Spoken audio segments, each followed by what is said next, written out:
Hey guys, it is John C. Morley here, serial entrepreneur. Welcome to IFYL. It's so great to be with you tonight, which is Wednesday, February 8th, 2023. Thanks so much for popping in. There's a QR code at the top right corner of the screen. If you're new, just grab your smartphone, launch the app for the camera, point over to that QR code, touch the yellow ellipse, and in just a couple seconds, you'll get my link tree with lots of great information to improve the quality of your life and so many people that you care so much about. We start on a Saturday, we roll all the way through the weekend, we finish up on we finish up on a Friday. So yes, 7 days. And if you're coming back, welcome back, my friends, colleagues, and wonderful associates. I really appreciate you popping in again. It means so much that you're here. And I want to thank you for coming back, those that watch us on the replay, 1 a.m., 2 a.m., 6 p.m., 9 p.m., 11 p.m., or just 6 p.m. at night. Doesn't really matter, but I appreciate you taking the time to watch us whenever you can to soak up all this great information. So everybody ready for the master topic? I know you guys are. Here it is, everyone. Our master topic for the week is how to know when and how to trust. Series 2, which is year 2. We're on show number 6, and we're on episode number 5. Yes, number 5 we're at. So definitely great to be here with that. And so let's talk more about where we're going, which is how do we trust? I was talking to somebody about this before. And when we trust, it's like we don't quite understand where things are going, right? In the beginning.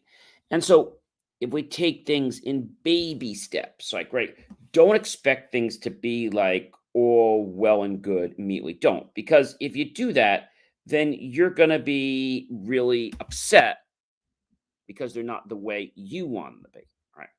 So realize that trust is a process. We've been saying this all week, and that you have to build upon trust with a strong foundation, right? We wouldn't build a house on a poor foundation because obviously it's not going to uh, hold up. And we also wouldn't put crappy materials on the good foundation. So we always want to make sure we put good on top of good. Don't put bad on top of good, because then the whole foundation would be terrible.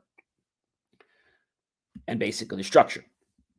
So when we think about trust, so many people I've talked to say, John, I don't know when to trust. I've trusted too much, and I feel like I'm not whole, or I feel like I was taken advantage of because I trusted. Not because you trusted, but you trusted too much and you trusted too soon. So we need to make sure that there is the least amount of risk when you start to trust, right? And so, how do you determine that it's safe to trust? Oh my gosh. It comes down to this.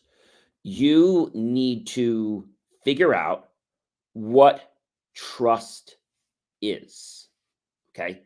And the way you figure this out is that it's a comfortability level. Okay. A comfortability level that you have in your life. Okay.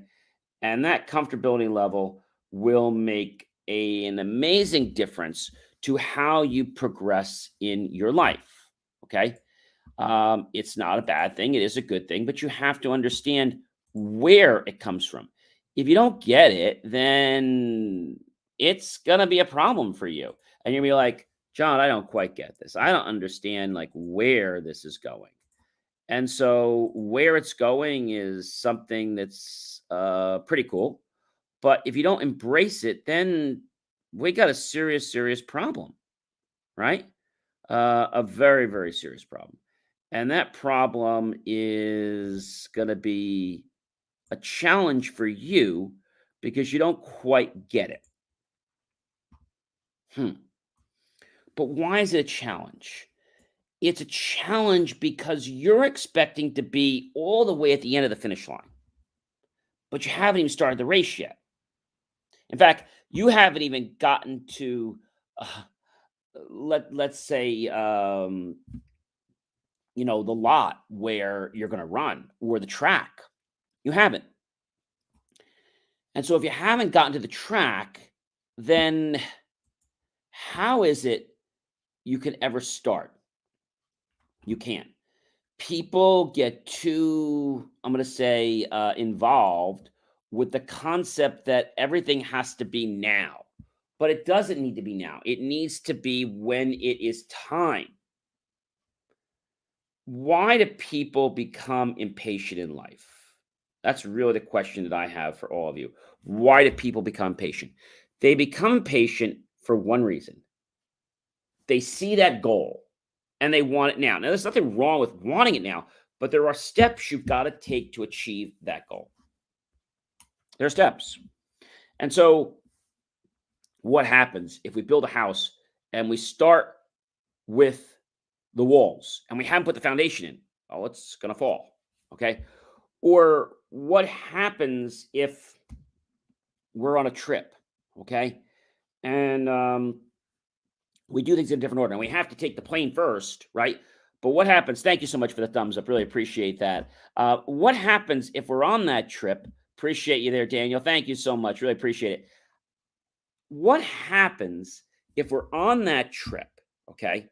And we know the first thing we have to do after we get off the plane is we have to check into our hotel. And then after that, we have to go get our badges to go into the theme park, wherever we're going. But if we go to the theme park first and we don't have our badges, you know what happens? We don't get in the theme park. We do not get in the theme park because we went out of the order of the proper operations, which we need to do. There's a sequence of things. So if a sequence is interrupted, then that means the trust can't be built. John, what are you talking about? There's a logical sequence of events. When that sequence of events transpires in a set way, trust can happen. All right. Excuse me. Let's think about building an airplane, right? If we were to ask right now, what are the steps to building a paper airplane? And you might say, John, what does this have to do with anything? Well, first thing you start with folding a sheet of paper.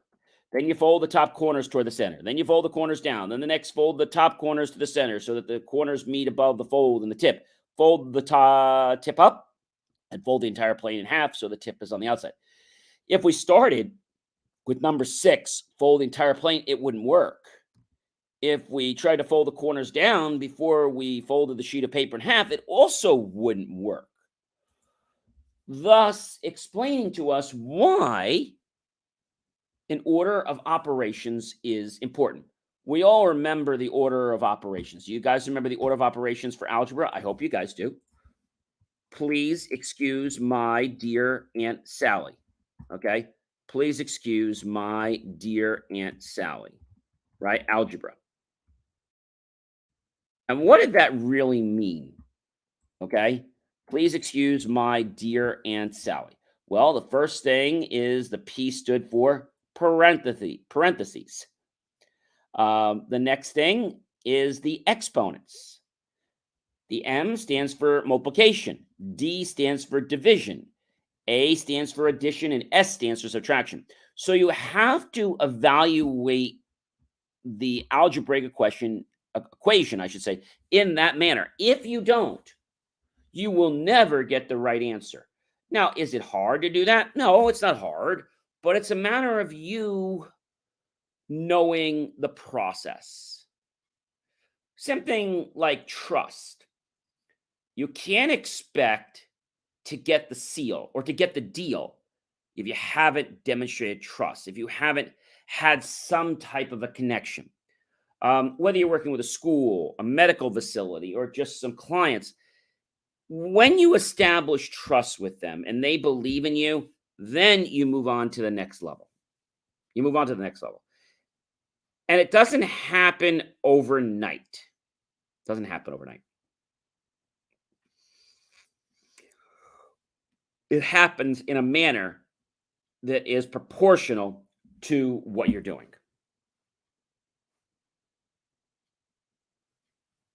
Proportional to what you're doing.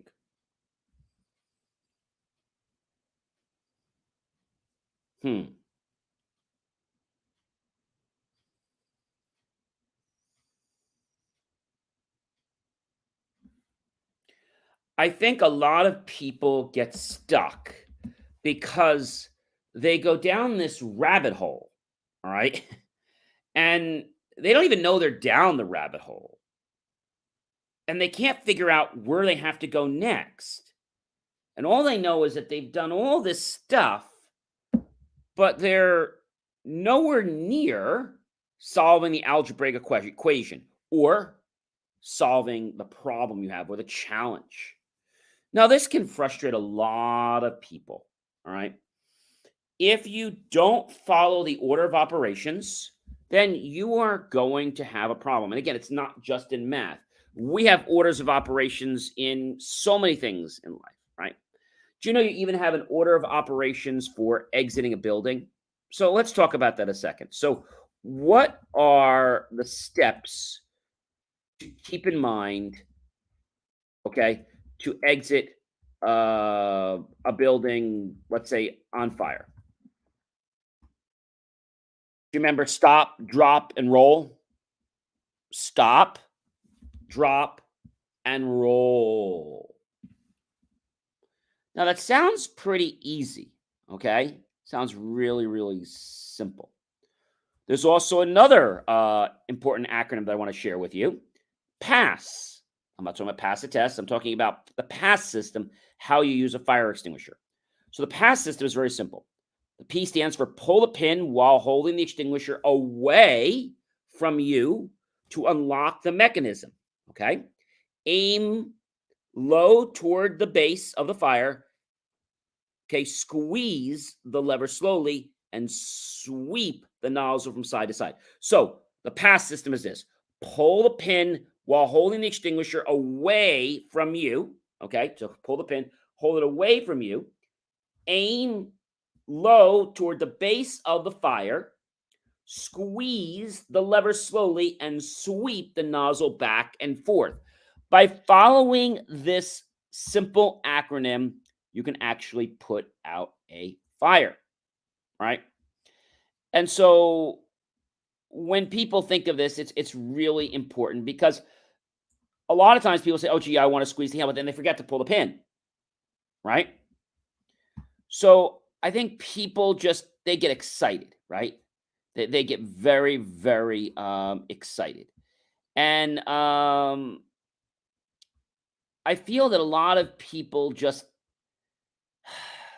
they go down this rabbit hole, okay? And they don't necessarily know why they're down it, but they're down it. So let's talk about things to prevent a fire right now. So the steps: stay up to the code, keep your staff in the know, be ready just in case, fire safety messaging, and keep first things first. Now, that seems really simple, but making the choice to adopt a plan, just like in your home, do you know how easy it is to do stop, drop, and roll? Do you have a plan of how you get out of your home? God forbid there was a fire. Do you? So, just like trust has an importance, trust is something that we use in our life, but it's also very synonymous to other things we have to do, like other processes we have to build. And if we don't build them in a similar way we build trust, well, then we're going to be at the short end of the stick. Or worse, we're going to be in some serious life threatening challenges. Ladies and gentlemen, I am John C. Morley, serial entrepreneur. It has been an amazing privilege, a pleasure, and an honor to be with you. This is a fantastic Wednesday evening. I hope you'll like, love, support the channel, comment below, tag your friends, colleagues, and associates. Share this out with everyone you know on social media. Go to my YouTube channel, John Space C, Space MRLY, Space Serial Entrepreneur. Look for that key phrase to help keep our content free. Make the choice, ladies and gentlemen, to buy my team and I a cup of coffee, a fresh bowl of fruit, or a savory bowl of a great dessert. Either way, we'll be grateful for those pennies and dollars you invest into us. We'll put it to new hardware, new technology, new equipment, new software, even new facilities to give you the most jaw-dropping, empowered content to change and improve your life just by clicking on that PayPal button. Thanks so much for being with me, and I look forward to seeing you guys tomorrow, February 9th, for another edition of the Inspirations for Your Life show. We'll see you real soon, everyone. Have yourself a wonderful night, and remember, everything starts with a process. Don't rush the process, or the process will never complete. Take care, everyone.